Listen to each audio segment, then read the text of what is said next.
Direto ao ponto. Oferecimento. Plataforma Intacta 2 Extend. O futuro da soja é seu.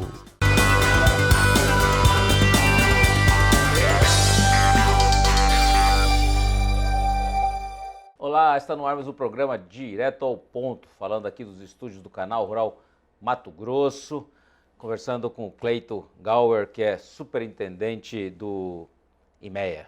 Cleito, seja bem-vindo. É um prazer estar aqui de novo, fazendo um bate-papo. Só, eu acho que eu até te perguntei, mas eu faço questão. Esse seu sobrenome é gaulês? Qual que é? É alemão. Alemão? É, mas como antigamente não ficava o sobrenome da mãe, a minha mãe é de origem italiana e meu pai é de origem alemã, só ficou o sobrenome de origem do meu pai. Então você é uma mistura de italiano com alemão. Exato, meio a meio. Maria, hein? Não tá fácil não, né? Sangue bom, sangue bom. É, sangue bom. Você é casado? Sou casado. Ah, tá, coitada, né?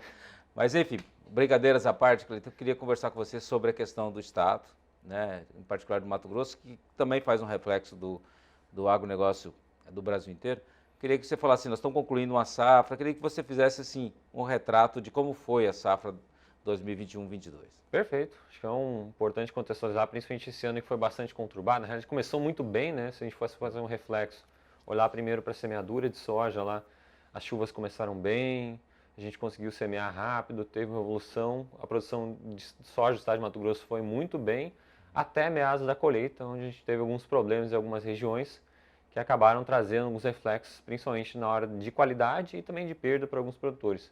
Mas, no geral, quando a gente olha para o volume produzido no estado de Mato Grosso, a gente está falando de em torno de 40 milhões de toneladas de soja produzidas, que foi um volume bastante significativo em relação ao histórico que nós tivemos. E uma área cultivada também, recorde aqui no estado.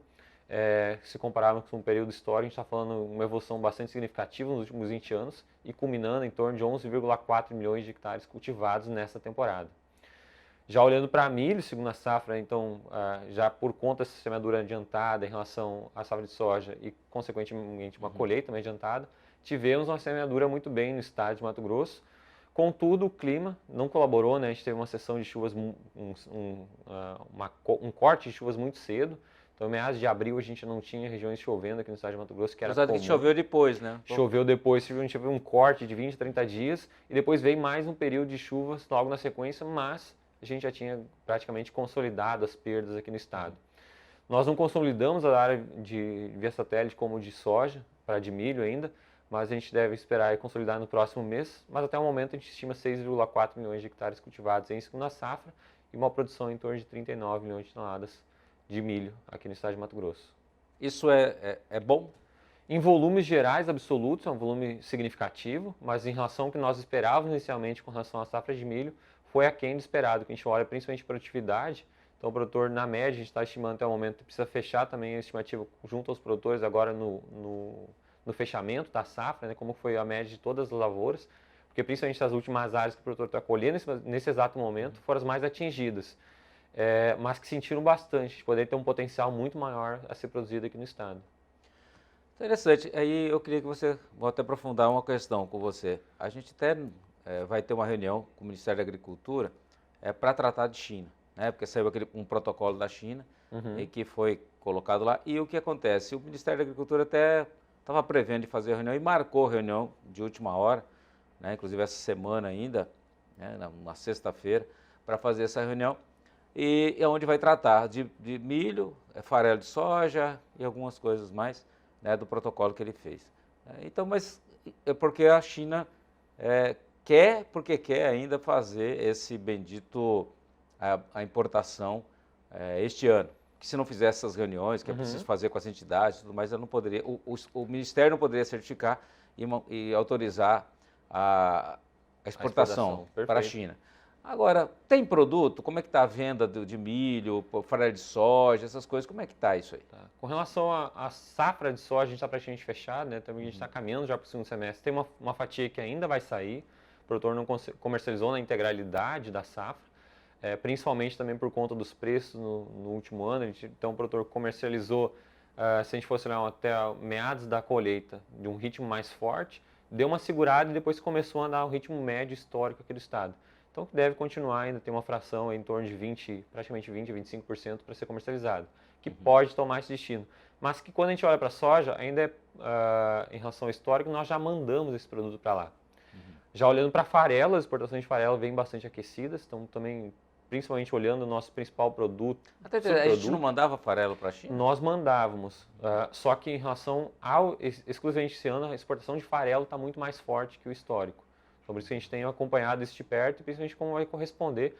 Até para Mato Grosso não tem grandes movimentos para acontecerem nesse sentido, por mais que a gente possa ter esse redirecionamento de mercado entre mercado interno e exportação, mas quando a gente olha em volume absoluto para ser esmagado, a gente não tem muito espaço, porque o Mato Grosso já esmaga quase que em sua plena capacidade máxima de esmagamento, que é em torno de 11 milhões. No caso. Precisaríamos ampliar, a gente está com 11 milhões e meio, aproximadamente, de milhões de toneladas para serem esmagados anualmente. Já quando olhamos para milho, sim, uma boa oportunidade, principalmente porque isso acaba como é que está a estimulando. venda, assim, por exemplo, desse milho que está terminando a colheita? Acho que até, não sei se acabou, quanto que está? Está com aproximadamente 97% até a última sexta-feira, deve caminhar agora essa devagarzinho semana, para fechar. né? Dentro dos próximos 15 dias, eu acredito que deve concluir a colheita no estado. Daí, nesse caso, esse milho, como que está a comercialização dele? Parte dele já foi comercializada, mas o produtor também está muito observando o mercado, e principalmente nas últimas semanas que a gente tem uma retração, principalmente por conta do aumento da oferta, justamente por conta da colheita. Então o produtor está aguardando realmente como vai posicionar, se ele consegue segurar um pouco desse milho por mais tempo. Então essa entrada da China pode ser um importante fator para dar sustentação de preço, ou até mesmo dar um up nas cotações que a gente vem observando Então nesse tem momento. milho para ser vendido ainda? Temos, a gente tem espaço para negociar ainda. E como é que armazena esse milho? Tem armazenagem? Esse é o desafio, né? Mato Grosso, quando a gente fala em armazenagem, a gente está falando de 39 milhões de toneladas de capacidade estática.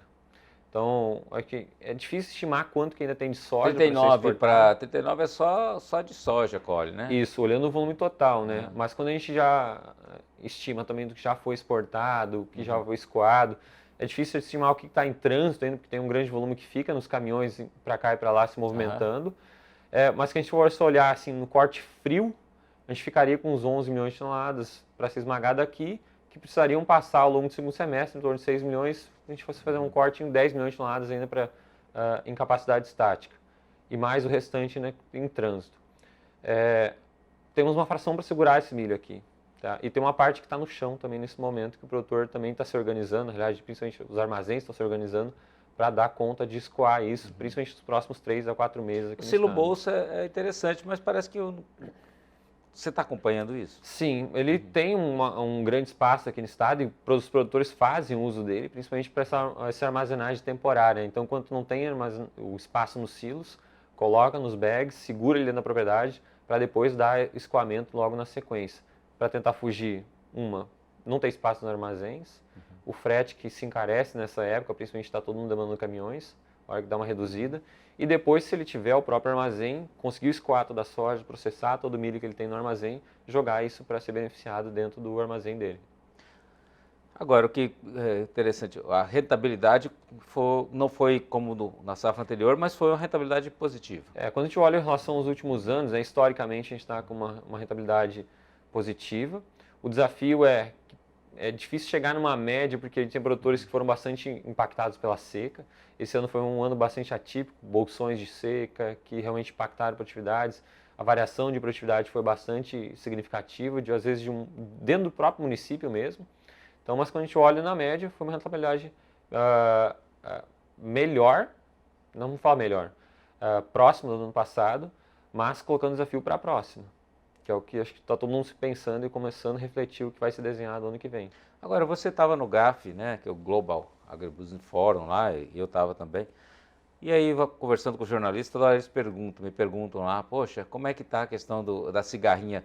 Tem, por exemplo, um diagnóstico, teve 10%, 5%, 2% foi por causa de cigarrinha.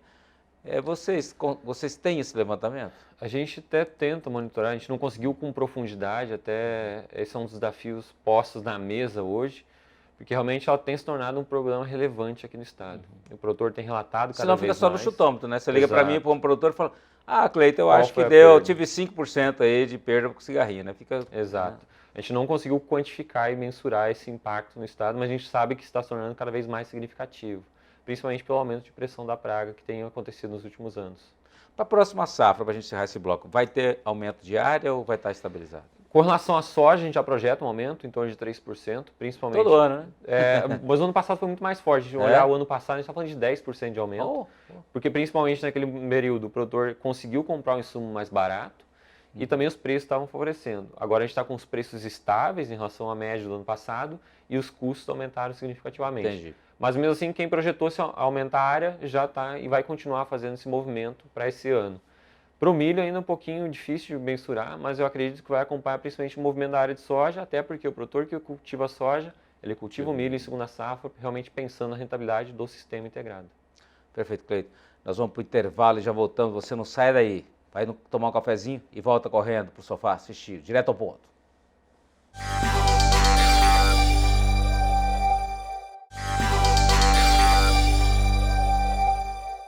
De volta direto ao ponto, conversando aqui com o Cleiton, que é superintendente do IMEA. Cleiton, a gente falou bastante de safra, como é que foi, expectativa de aumento de área, quer dizer, então, ou seja, o Brasil crescendo, né? Importador que vem aí voraz, como a China. Agora, você estava lá, quero falar um pouquinho do Global, né? Agribusiness Forum, porque lá a gente estava falando de meio ambiente, de exportação, de sustentabilidade. Eu queria que você primeiro... É um fórum que acontece, que vem pessoas de vários países, tem muito produtor que até nem sabe o que é isso, mas é um fórum que acontece todo ano. Acontecia todo ano, né? Ficou 2 anos, agora voltou. É onde vem autoridades do mundo inteiro falar o que está acontecendo. Eu queria que você falasse qual que é a sua impressão para quem está nos assistindo, que não foi no Globo, claro, né? Mas o que você, como uma pessoa que está acompanhando safra, que você analisa a safra, que você vê geralmente, por exemplo, num berço esplêndido, estou brincando, olhando a safra do Mato Grosso, como é que você observa o que foi discutido lá? Assim, principalmente a minha visão que eu saí lá do GAF, né, foi o primeiro ano que eu consegui participar realmente presencial, depois da pandemia que paralisou por um tempo, mas principalmente os movimentos de discussão que todo mundo está olhando nesse momento, né? Primeiro, é a sustentabilidade, que é o grande tópico que todo mundo está vendo isso nas mídias, mas também, principalmente, garantia de fornecimento de alimento para o mundo e a participação do Brasil nesse contexto, né? Está todo mundo contando com a gente. E, principalmente, os desafios que estão postos para nós hoje, realmente consolidar a questão de biomassa, sustentabilidade de produção, como garantir essa produção, a logística necessária, escoamento, e o que o Brasil vai ter que fazer nesse movimento, o que se espera também em relação a isso, e também o movimento dos mercados de maneira geral, como que está todo mundo se comportando em relação a esses próprios movimentos de sustentabilidade e também de garantia de fornecimento de alimentos. Agora, o que nem você está falando ali, poxa, essa questão da sustentabilidade, que seria, as pessoas esquecem que é ambiental e é social e econômico, social, né? E pensam só que é ambiental. E, por outro lado, muita gente ali, né, conversando, próprio indianos de outros países da África, em si, conversando sobre isso. E aí você que está aqui em Mato Grosso, e você que todo mundo olha muito para cá, por exemplo, você pega no Paraná, não tem como se expandir, ou mesmo lá Paraná, Santa Catarina, Rio Grande do Sul, tem como aumentar a segunda safra, né? Eu acho que hoje, nesses estados, é pouco utilizado a segunda safra. Mas aqui no Mato Grosso, por exemplo, se fala que o Mato Grosso tem tantos milhões de hectares. Por exemplo, tem como, sem desmatar, estou falando de desmatamento legal, né, que tem condição, ainda pode abrir, mas vamos dizer, no caso de áreas que são áreas degradadas, passíveis de fazer agricultura. Realmente dá para dobrar a área, não a produção. A área no Mato Grosso? Sem dúvida, a gente tem um potencial, a gente está falando de em torno de 23 milhões de hectares de pastagem hoje no estado de Mato Grosso. Desses que nós mapeamos, a gente faz um nível de classificação pensando em potencialidade de conversão dessa área, pensando em clima, solo e relevo para a agricultura. A gente está falando de 14 milhões de hectares que tem o potencial de converter em agricultura. Como eu falei no primeiro bloco, a gente cultivou em primeira safra 11,4 milhões de hectares. Então a gente tem um potencial de mais de dobrar. Isso vai acontecer na integralidade nos próximos 10 anos? Provavelmente não, mas a gente vai ver realmente um movimento, uma pressão muito forte da agricultura sobre essas áreas de pastagem, como a gente viu nesse último ano. A gente tem os incrementos, ele tem um forte movimento puxado pelo preço das commodities, ele tem uma certa desaceleração, mas ele continua crescendo, e depois, novamente, quando a gente tem um incremento dos preços, até uma rentabilidade melhor, vemos novos movimentos acontecendo. Então, que é interessante o que você está falando, porque eu assim tenho encontrado produtores toda hora, e tem lugares que você nem sonhava aqui de produzir agricultura. Vou pegar o exemplo, Poconé. Poconé tem, aqui próximo, na Baixada do Cuiabana já tem agricultura. Você vai aqui para o lado do Manso, né? tem muita gente que não conhece, mas tipo assim, para quem está nos assistindo, que é do Brasil inteiro, seria, por exemplo, você próximo a Cuiabá, são regiões mais baixas, um solo que não é tão fértil, né? E você vê a agricultura indo para esses lugares. Mas desse volume de 20, que seria 11 milhões, tem solos férteis, realmente com argila, que eu falo, não é que é fértil, com teor de argila Claro, elevado ou é mais solos arenosos? Não, a gente tem realmente dessa classificação dos 14 milhões agora de cabeça, não me recordo, mas em torno de 2 a 3 milhões de hectares com classificação ideal, digamos assim, com muito favorável, classificado com muito favoráveis para conversão, outros moderadamente favoráveis, que é a maior classe, e alguns pouco favoráveis, que aí vão entrar solos de textura um pouco mais arenosa, como a gente já tem até trabalhado aqui no estado. Agora você que tem acompanhado e tem discutido isso, por exemplo, o que você, né, você olha assim que talvez seja um fator mais decisivo, quando você fala nessa classificação? Que uma classificação é você falar do teor de argila. Sim. Né? Agora, por exemplo, outra classificação seria, por exemplo, você ter o teor de pluviometria, estabilidade de chuva. Claro. Né? Porque se você tem chuva, com estabilidade de chuva, você não precisa de tanta argila. Né? Se você já não tem, você precisa de mais argila. Essas coisas são levadas em conta? Sim, são levadas em conta. A gente olha principalmente a classificação dos solos em si, então os latossolos, argissolos, planossolos, que têm as características já bem definidas para a agricultura. Então, como isso é mapeado aqui no estado, a gente consegue ter uma classificação e olha para o regime de pluviosidade, principalmente do estado. Quanto mais ao norte, mais intenso o regime, quanto mais ao sul, na realidade mais ao sudeste do estado, menor o regime anual. Então, a gente leva tudo em consideração para ponderar e fazer a classificação para cada nível de intensificação, cada nível de conversão dessas áreas. Interessante. E quando agora, isso que você está falando para a agricultura, quando você considera a agricultura, você está falando de soja ou você está falando, por exemplo, de eucalipto? Porque eucalipto é agricultura também. Sim. E floresta. 11 milhões e meio, 11,45 para ser mais exato, milhões de hectares, a gente está falando somente de soja. A gente está em torno de 1 milhão de hectares e meio de outras culturas que também são cultivadas anualmente. Aí entram culturas de agricultura familiar, aí entram todas elas, aí vai entrar a silvicultura, a eteca, eucalipto, outras culturas também que acabam entrando em primeira safra. Agora, onde uma região que você olha assim, por exemplo, quando eu olho assim, isso está distribuído durante o estado inteiro ou está mais ao norte? Para onde que está isso? A gente tem potencial, praticamente, com exceção da região mais norte, que já está bem desenvolvida em relação à agricultura, a gente tem um potencial em todas as regiões, mas a maior concentração, as pessoas que estão acompanhando a gente de casa, imaginarem o mapa de Mato Grosso mais ao norte, então mais parte superior do mapa, distribuídos como um todo, assim, na divisa entre Pará e Amazonas, são as principais regiões com então potencial. você pega o 63, para a direita e para a esquerda, você tem áreas ali de pecuária e que são bastante aptas para a agricultura. Exato. Então a gente tem, para as pessoas que estão acompanhando mais ao norte ali, então do lado 163 a gente vai até o Parque do Xingu, à direita do mapa.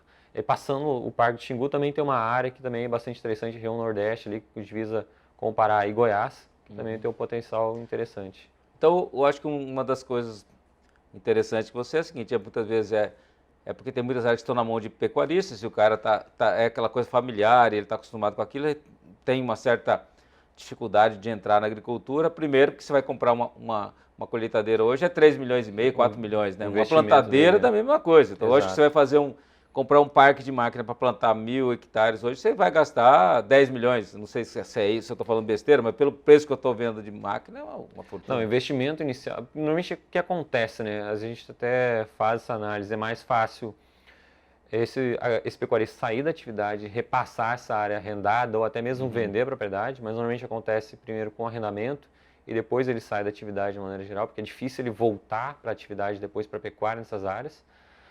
Do que esse pecuarista virar um agricultor, porque o investimento, necessidade de capital para fazer isso é muito grande e também pelo próprio perfil, ele não trabalhou com culturas anuais, realmente intensificação, necessidade de crédito, vai mudar muito a estrutura que ele está acostumado. E principalmente quando a gente observa esses anos agora de intensificação de cotações, principalmente de soja, a gente falando de arrendamentos, aí vou falar uma média geral, porque varia bastante das áreas, mas se a gente fosse pegar para facilitar a conta, 10 sacos por hectare, que não é um arrendamento muito alto e nem um arrendamento tão muito baixo, a gente está falando aí praticamente de na média do estado de Mato Grosso da última safra, R$ 160, são R$ 1.600 por hectare, que ele tem de rentabilidade pensando somente no arrendamento. Então isso, quando ele compara com a atividade pecuária, realmente ele precisa ter uma intensificação, precisa ter um manejo suficiente para conseguir alcançar os mesmos níveis. Então, por isso que ele acaba tendo uma pressão muito forte da agricultura nesses últimos anos. Quer dizer, até compensa ele arrendar que seja metade e intensificar a pecuária dele, né? Exato, a gente tem visto vários modelos. Porque o cara também não tem cacife, né? Para intensificar a própria pecuária. Sim, precisa também ter recursos. Sim, ele utiliza também, como você comentou, às vezes ele arrenda parte da área, principalmente para fazer o fortalecimento daquela área, digamos assim, para ter os investimentos em agricultura, ele renovar esse passo no futuro e depois voltar com a intensificação daquela área. Mas realmente acontecem vários modelos que a gente está observando aqui no estado. Agora, para encerrar, né, Cleiton? Na verdade, a gente vai ter uma grande revolução, mudanças no estado, você não acredita? Sem dúvida, de todas as maneiras, tanto de logística, que a gente já tem visto acompanhar esses anúncios de investimento, de questão de industrialização, também já estamos no meio de um processo de industrialização de milho aqui no estado, vamos ampliar ainda mais, e também principalmente renovação de cadeias de biomassa, como a gente viu uma defasagem nos últimos anos, a ampliação dessas áreas e retomada desses investimentos em novas áreas, principalmente ao norte do estado, então está tudo acontecendo ao mesmo tempo e o estado de Mato Grosso tem aproveitado esses movimentos. Tá certo. Obrigado, Cleiton. Mais Imagina. uma vez, como sempre, muito bom. Um abraço. Tá aí, gente, para você ver, ó, no Mato Grosso ainda é um lugar para se investir. Então tem gente que acha, não, mas não, eu só tenho que, claro, você tem oportunidade em Tocantins, em vários estados aqui, Rondônia e assim por diante. Mas aqui em Mato Grosso também tem oportunidade. Venha para cá. Aguardo você no próximo programa.